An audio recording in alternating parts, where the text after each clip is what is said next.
I found my husband's second phone and discovered he was living a double life the entire 4 years of our marriage. I went to therapy 3 times a week for months feeling like I was losing my mind. Turns out he was gaslighting me about everything while having a whole other relationship. After finding out he told his mistress to just be patient until Emma's out of the picture, I waited 2 weeks to confront him. I honestly don't even know where to begin. My hands are literally trembling as I type this out on my laptop. I've deleted and rewritten this post 6 times already. Everyone in the house is asleep, and I'm sitting in the bathroom with the shower running so Mark doesn't hear me crying. Mark and I have been married for 4 years. He always seemed so different from other guys I dated, attentive, thoughtful, the kind of man who remembered anniversaries without reminders and surprised me with my favorite coffee just because. We renewed our vows 8 months ago on our 4th anniversary. He cried reading his vows to me, said I was his soulmate and the love of his life. Anyway, 2 weeks ago, I was looking for our passport because we were planning a trip to Spain in July. Mark keeps all our important documents in his office desk drawer. While searching through it, I found a small key taped to the back of the drawer. I didn't think much of it and kept looking for the passport. Couldn't find it, so I texted Mark, who told me he'd taken it to make copies for our visa applications. Fine, no problem. Later that evening, I was cleaning out our storage closet, going through boxes of winter clothes to donate, when I found this locked metal box pushed far back behind some old boots. I immediately remembered the key from earlier. I was curious, not suspicious. I thought maybe it was Mark's collection of family heirlooms or something. He'd mentioned his grandfather's military medals before. When I opened the box, my entire world collapsed.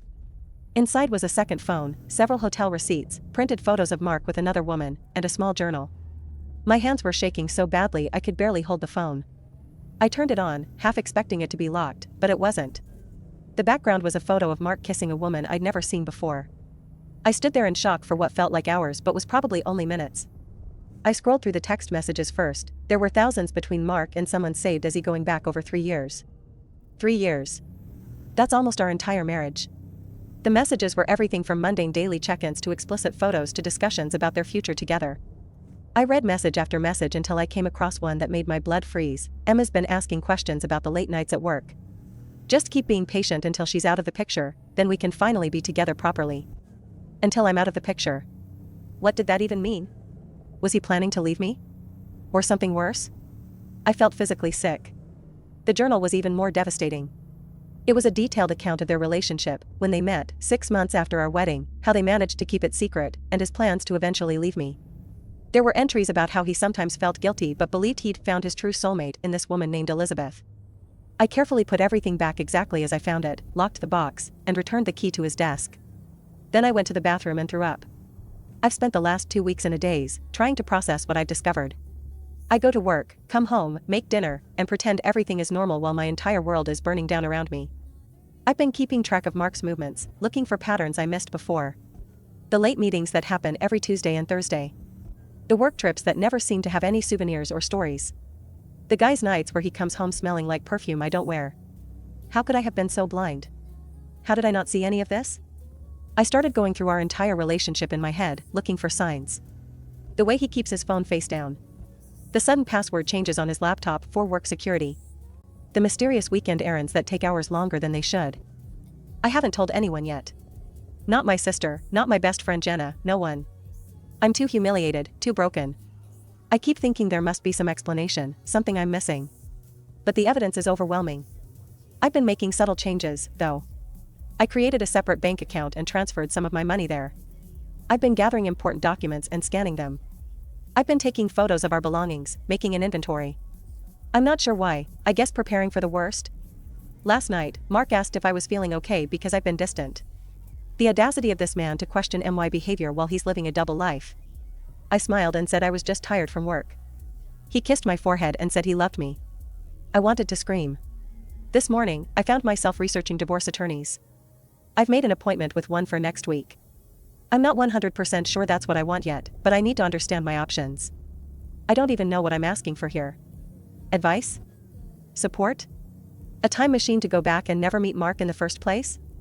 I just know I needed to put this somewhere before I explode. Update, I've booked an appointment with a therapist too. I realized I've been having panic attacks, waking up at 3 a.m. gasping for air, feeling like my chest is being crushed. I can't eat, can't sleep. I've lost 7 pounds in 2 weeks. My coworkers have started asking if I'm sick. In a way, I guess I am. First update, first, thank you all for the overwhelming support on my last post. I read every single comment, and you've all given me strength to get through these past 2 weeks without completely falling apart. Sorry for the delay in updating. I've been careful about my online activity since Mark has suddenly developed this weird habit of casually glancing at my phone whenever it's nearby. So it's been 14 days since I found the locked box that proved my husband of 4 years has been living a double life for most of our marriage. 14 days of sleeping next to someone who has been systematically lying to me while maintaining a relationship with another woman. 14 days of the most exhausting performance of my life. The day after my last post, I decided I needed to be methodical about this. No emotional reactions, no confrontations until I had everything lined up perfectly. I made a list, I'm a chronic list maker when stressed, of everything I needed to do. Secure my financial situation. Gather more evidence. Find out exactly how deep his deception goes. Prepare an exit strategy. Build a support network without revealing everything just yet. The first thing I did was call my bank and open a completely separate account at a different bank.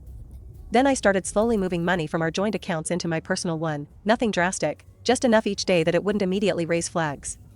Is that wrong? Maybe. But finding out your husband has been planning to get you out of the picture kind of changes your perspective on fairness.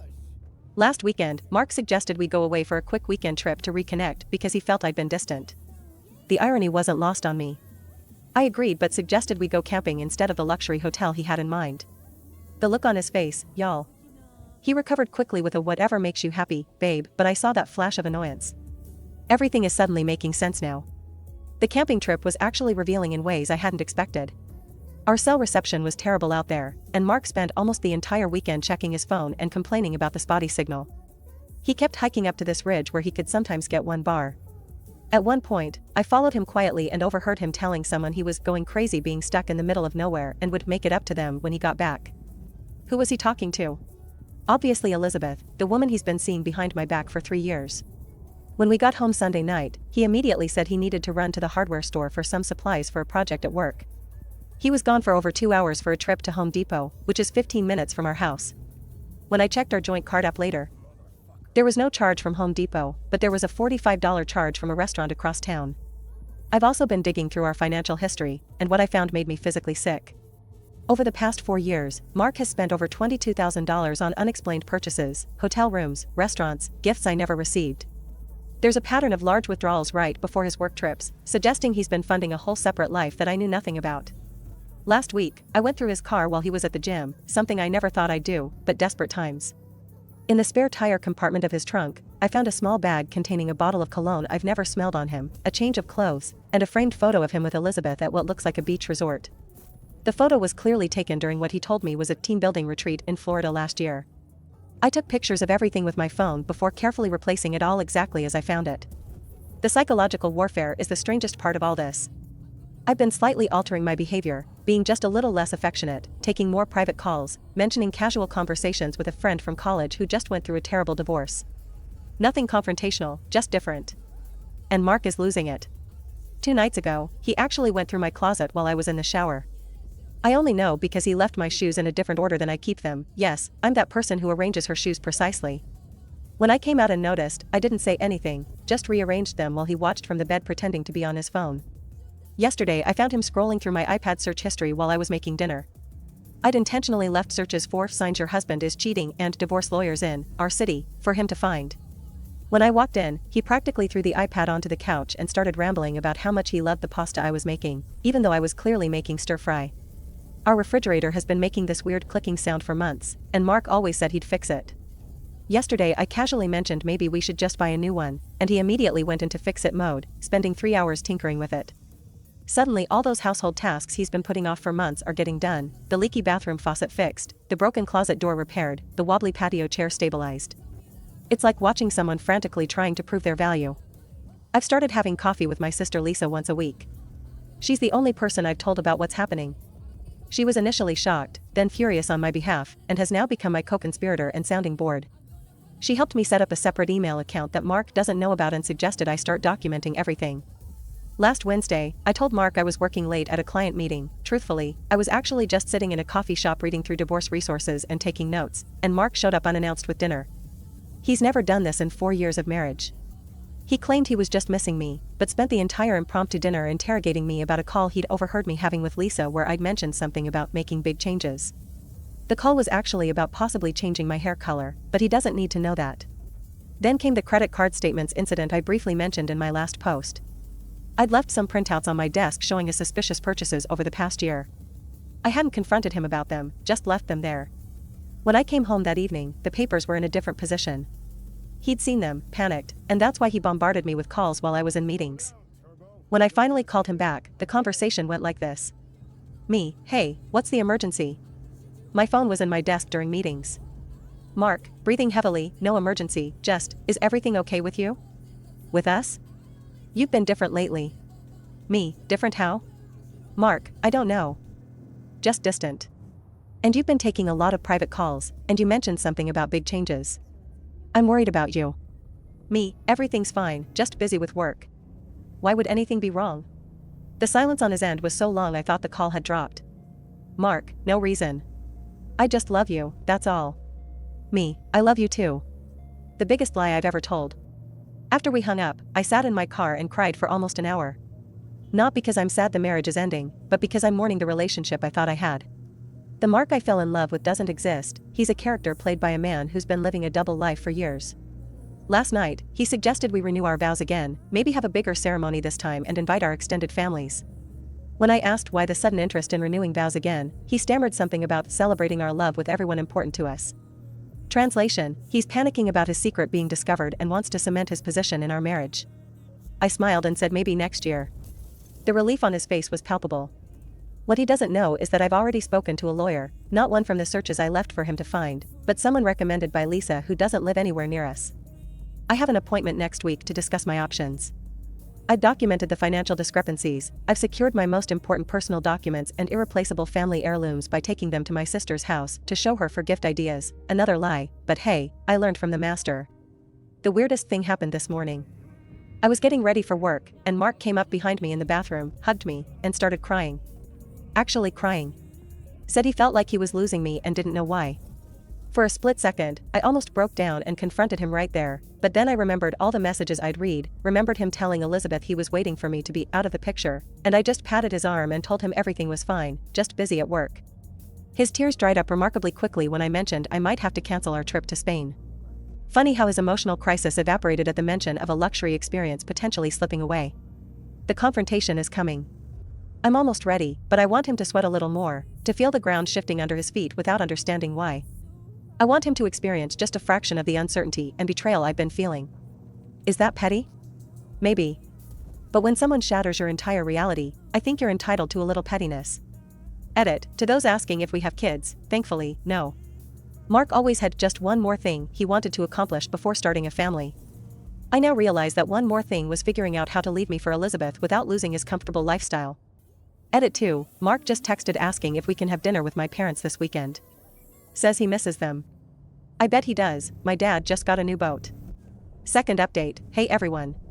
It's been about a month since my last update, and so much has happened. First, thank you all for your support and advice. I've read every comment, even the ones questioning my methods. Trust me, I've questioned them myself every step of the way. So, picking up where we left off, after discovering Mark had been living a double life for most of our marriage while maintaining a relationship with a woman named Elizabeth, I spent weeks quietly gathering information and preparing my exit strategy. I was planning to confront him after I had absolutely everything in order, but life had other plans. Remember that dinner with my parents Mark was so eager to have? We went last weekend, and it was enlightening. Mark was in full charm mode, complimenting my mom's new kitchen renovation, asking my dad detailed questions about his retirement plans, even offering to help my younger brother set up his new gaming system. To anyone watching, he was the perfect son-in-law. But now that I knew what to look for, I could see the calculation behind every interaction. During dinner, Mark casually mentioned he'd been researching investment properties near the lake where my parents just bought their retirement home. My dad, bless him, immediately started talking about how property values in that area were expected to rise 15% in the next few years. Mark's eyes actually lit up, I'm not exaggerating, it was like watching someone get exactly what they wanted. That night, after we got home, I found him on his laptop looking at lakefront properties way above our price range. When I asked how we could possibly afford them, he smiled and said my dad had mentioned helping with the down payment. My dad had said nothing of the sort. The next morning, I had my meeting with the lawyer Lisa recommended. She was amazing, direct, supportive, and thorough. She helped me understand exactly what I was entitled to and what Mark might try to claim. The good news, our prenup does offer some protection, though not as much as I'd like. The better news, the financial forensics revealed a pattern of deception that could potentially invalidate portions of the prenup. While I was meeting with the lawyer, Mark was apparently having a complete meltdown at home. I'd left my laptop open that morning with a browser tab showing flights to my sister's place in Seattle, part of my exit strategy planning. When I got home, Mark had prepared an elaborate dinner with my favorite everything, wine, candles, the works. He was trying so hard to be charming, but there was this desperate edge to everything. His hands were actually shaking when he poured the wine. During dinner, he kept dropping these bizarre comments about how much he loves our life together, how grateful he is for me specifically, not my family, he emphasized, and how he's never been happier. It was like watching someone perform a role they hadn't quite learned all the lines for. Then came the bombshell. He suggested we start trying for a baby right now. This from the man who has spent 4 years finding excuses to delay starting a family. I nearly choked on my wine. I asked why the sudden change of heart, and Mark gave me this speech about realizing what truly matters in life and how he's finally ready for the next step in our journey together. He actually got teary-eyed, y'all. Oscar-worthy, indeed. I smiled and said, that's quite a coincidence, because I've been doing some thinking about our future too. The hope that flashed across his face was almost sad. I continued, in fact, I've been reflecting a lot on our relationship lately. The hope vanished, replaced by something closer to panic. He reached for his wine glass so quickly he nearly knocked it over. He asked what kind of reflections. That's when I decided to start laying my cards on the table, not all of them, but enough to watch him squirm. I said I'd been thinking about honesty in marriage, about what people really want versus what they say they want. Mark's face went so pale I thought he might pass out. He asked what that meant. Instead of answering directly, I asked if he remembered what he said in his vows at our renewal ceremony about how meeting me was the greatest gift of his life. He nodded, attempting a smile that looked more like a grimace. I asked if he meant it. Of course I did, he said, reaching for my hand across the table. I meant every word. I pulled my hand away slowly. That's interesting because I could have sworn I saw texts where you told someone named Elizabeth that our vow renewal was exhausting and that you couldn't wait to be done playing husband. The color drained from his face completely. His mouth opened and closed several times, but no sound came out. When he finally tried to speak, I continued. Or maybe I misunderstood. Maybe you didn't tell her you were just waiting for me to be out of the picture. Maybe I imagined the part where you promised her you'd be together for real soon. Mark knocked over his wine glass then, sending red wine cascading across our white tablecloth. He didn't even move to clean it up. He just stared at me with this expression of pure horror. When he asked when I found out, I told him. 2 weeks ago. When I was looking for our passport in your office drawer and found a key. The same key that unlocked a metal box in our storage closet. Surprise, Mark. You completely misunderstood, he started, his voice taking on that soothing tone he uses when he thinks I'm being emotional. I was just. It's not what you think. Elizabeth is. Elizabeth is what, Mark? Your colleague? Your friend? Because most colleagues don't send lingerie photos. Most friends don't meet for hotel rendezvous 3 times a month. His face went from pale to gray. He clearly hadn't realized how much I'd discovered. He stammered that I'd taken everything completely out of context. Then please, Mark, explain the context where telling another woman you're waiting for your wife to be out of the picture makes sense. He couldn't, of course. Instead, he switched tactics, going from denial to tearful apology in seconds flat.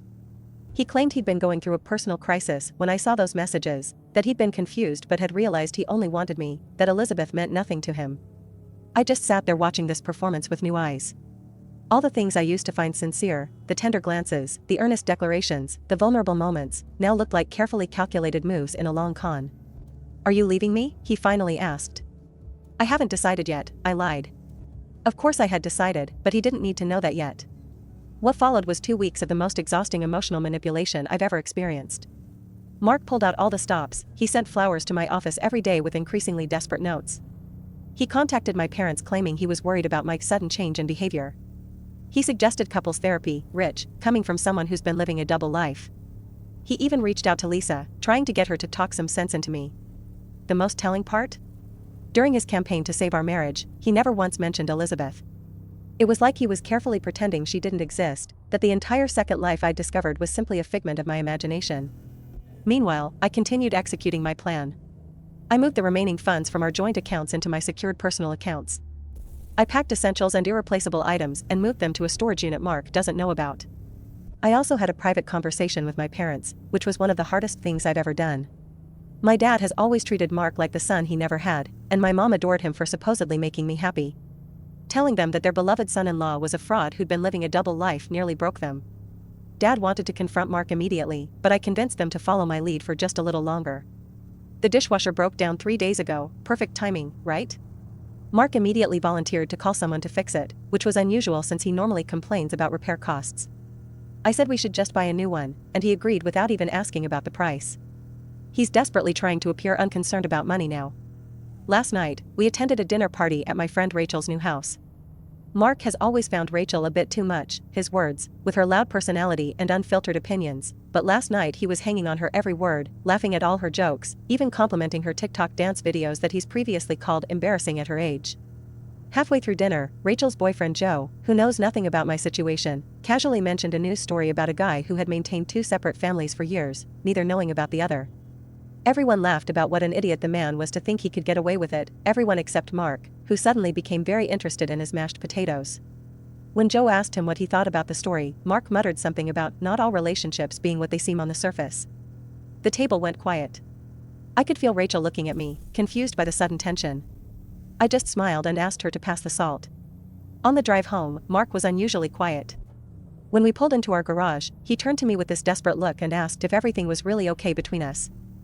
I told him I didn't know what he meant. He said things had felt off for weeks, and he couldn't shake the feeling that something was terribly wrong. I looked him straight in the eyes and said, maybe you should check your conscience if you're feeling that something's wrong. He flinched like I'd slapped him. This morning, I found him going through our wedding album, something he hasn't looked at in years. He claimed he was feeling nostalgic, but the panic in his eyes told a different story. He's trying to find clues about how much I know and what I'm planning to do about it. I've scheduled a meeting with my parents and our financial advisor for tomorrow. Mark thinks it's about some routine investment matter, but it's actually to formally discuss the implications of our upcoming divorce. I've already warned my parents to act normal until after the meeting. I'm not even angry anymore. I'm just tired of the performance, tired of watching him scramble to maintain his facade, tired of pretending I don't know our entire marriage has been a lie. Tonight, Mark suggested we take a second honeymoon to reconnect. He showed me pictures of this ridiculously expensive resort in the Maldives on his phone, talking about overwater bungalows and private beaches. The old me would have been thrilled. The new me just wondered how much of this trip he was planning to spend with Elizabeth once I was conveniently busy at the spa or taking a nap. I smiled and told him it sounded lovely, but maybe we should talk about it after the meeting with my parents tomorrow. The relief on his face was immediate. He clearly thinks he's still got time to fix whatever's broken. He doesn't realize that by this time tomorrow, his carefully constructed world will be in pieces. The meeting with my parents and the financial advisor is scheduled for 10 a.m. By 11 o'clock, he'll know that I've known everything for weeks. By noon, he'll be faced with the reality that his double life is over. Edit, Mark just texted asking if I want sushi for dinner tonight. Says he wants to treat me to something special before our big financial meeting tomorrow. If he only knew. Final update, hey Reddit family. I want to start by thanking every single one of you who supported me through this journey. Your comments, messages, and advice helped me find strength on days when I felt like I was drowning. I promised a final update when everything was settled, so here it is, the conclusion to my story. So, that meeting with my parents and the financial advisor? It went exactly as planned, and Mark's face when he realized what was happening is something I'll cherish forever. We all sat down in my dad's home office, me, Mark, my parents, and Mr. Reynolds, our family's financial advisor since I was in high school. Mark was all smiles, probably thinking this was his chance to cement his position in our financial discussions. Dad started by asking Mark if there was anything he wanted to tell us before we began. Mark looked confused but said no, everything was great. Dad nodded and then pulled out a folder containing printouts of Mark's secret text messages with Elizabeth, photos of them together from the metal box, bank statements showing the unexplained withdrawals, and hotel receipts. You should have seen Mark's face, it was like watching someone's entire world collapse in slow motion. He went from confused to shocked to panicked to calculating in about 10 seconds flat. He immediately tried to claim it was all a misunderstanding, that Elizabeth was just a friend he'd been helping through a difficult time. Mom, who had been quietly seething since I told her everything, finally lost it. She called him a lying, cheating parasite and said she'd never been so disappointed in her judgment of character. Mark actually tried to appeal to her, saying they'd always had such a special bond and that she knew the real him. Mom just laughed and asked which version was the real him, the devoted husband or the man planning a life with another woman while waiting for me to be out of the picture. The meeting ended with Mr. Reynolds explaining that Mark had been formally removed from all family financial matters. Dad informed him that divorce papers would be delivered to him that afternoon and that he had 48 hours to remove his personal belongings from our house. Mark's final play was turning to me with tears in his eyes, actual tears, the man deserves an Emmy, and asking if I was really going to throw away 4 years of marriage over a misunderstanding. I looked him straight in the eyes and told him I wasn't throwing away anything. He'd already done that when he decided to live a double life. The divorce process itself was surprisingly quick. It turns out when one party has overwhelming evidence that the other has been systematically deceiving them throughout the marriage and said party has the resources for good lawyers, things can move efficiently. Mark fought it at first, demanding half of everything, including future interests in my family's investments. His initial counteroffer was so outrageous even his own lawyer looked embarrassed. But his position weakened considerably when my team presented the evidence, the unexplained withdrawals, the hidden phone, the metal box of secrets, and most damning of all, his messages about waiting for me to be out of the picture. The most satisfying moment came during our final mediation session. Mark's lawyer brought up his significant contributions to building our life together. My attorney simply showed the text messages where Mark told Elizabeth our marriage was just a means to an end and that he was playing the long game. The look on Mark's face when he realized his own words had destroyed his leverage was priceless. Beyond the legal proceedings, these months have been a roller coaster. The first few weeks after the confrontation were the hardest.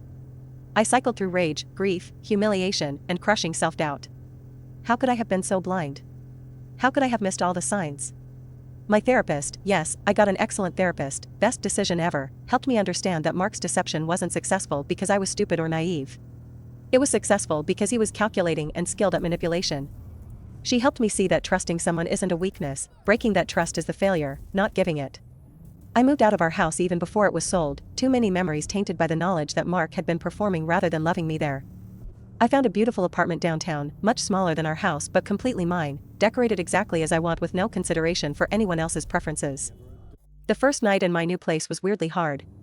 I'd been so focused on the logistics, setting up utilities, changing my address on Amazon, figuring out where all my kitchen gadgets should go, that I hadn't prepared for the emotional impact. I'd been rediscovering parts of myself that had gradually disappeared during my marriage. Remember how Mark always said my laugh was too loud in public? Last week I snorted laughing at a TikTok while waiting in line at Starbucks and didn't even think to apologize. Baby steps, right? My relationship with my parents has actually deepened through all this. Dad apologized to me, which caught me completely off guard. He said he worried that he'd failed to protect me from someone who saw me as an opportunity rather than a person. It was the most vulnerable conversation we've ever had.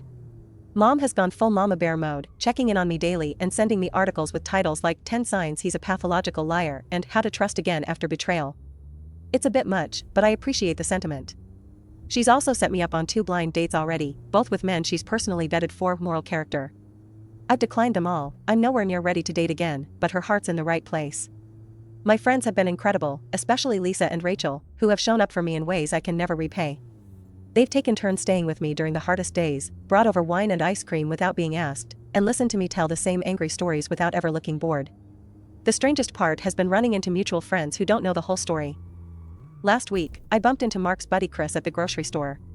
He did this weird half-wave, then pretended to be really interested in cereal options. I just smiled and kept walking. Later, I saw him watching me from the parking lot as I loaded my car. It was clear Mark had told him some version of events that painted me as the villain.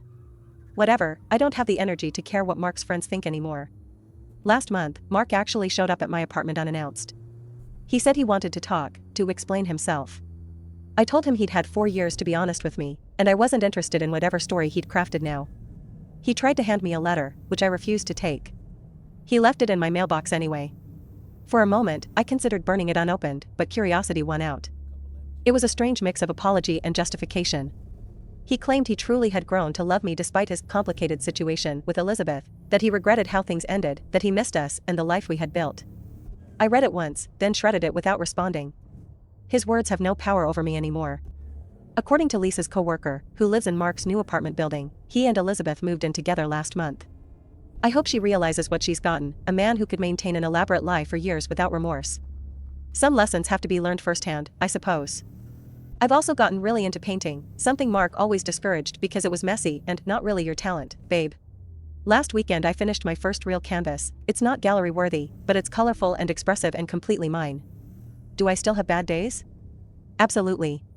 Sometimes I wake up furious that I gave 4 years of my life to someone who was living a double life the entire time. Sometimes I worry about trusting anyone romantically again. Sometimes I still replay conversations and interactions, looking for signs I should have seen. The divorce was finalized last month, 52 days faster than average for our county. The house sold quickly, and I used my portion to put down the deposit on my new apartment and to cover the moving costs without dipping into my emergency fund. I bought myself a cozy reading chair, a small writing desk, and a set of watercolor paints, yes, the same paints Mark always dismissed as too messy. It felt surreal, at first, to furnish a place that was entirely mine, no compromises, no hidden agendas, just the freedom to choose what brings me joy. Since then, I've established a routine that's centered around self-care and growth. Mornings start with a short yoga flow by my window, followed by coffee and journaling. Afternoons are for work, but I've negotiated a more flexible schedule so I'm not chained to an office desk. Evenings vary between painting sessions, dinners with friends, or quiet nights reading on my balcony. I'm rediscovering what makes me laugh, what stirs my curiosity, and what fuels my sense of purpose. Therapy remains a cornerstone of my healing journey. My therapist and I recently talked about trust, not just in others, but in myself. I'm learning that it's okay to set boundaries, to voice needs, and to lean on my support network without guilt. Speaking of which, I can't thank Lisa, Rachel, and my parents enough for anchoring me when the waves got rough. They've seen me at my worst and have never wavered. As for Mark, our paths have irrevocably diverged. I've moved on from the idea that his choices reflect anything about my worth. He and Elizabeth are, as far as I know, still attempting to build that future together, but I no longer track his whereabouts or wonder what he's doing. My energy is reserved for the life I'm intentionally creating. So here I am, roughly 2 months after the final decree, living in a bright, plant-filled space that echoes my personality. I laugh out loud again, really loud, in public, unapologetically. I plan small adventures, a weekend road trip next month, a painting class, maybe a writing workshop. And though the scars of betrayal and grief will surface now and then, they're reminders of how far I've come, not a measure of my vulnerability. Thank you to everyone who's followed my story, shared advice, and reminded me that I wasn't alone. This chapter closes with me standing on solid ground, ready for whatever comes next, and genuinely excited for the first time in years.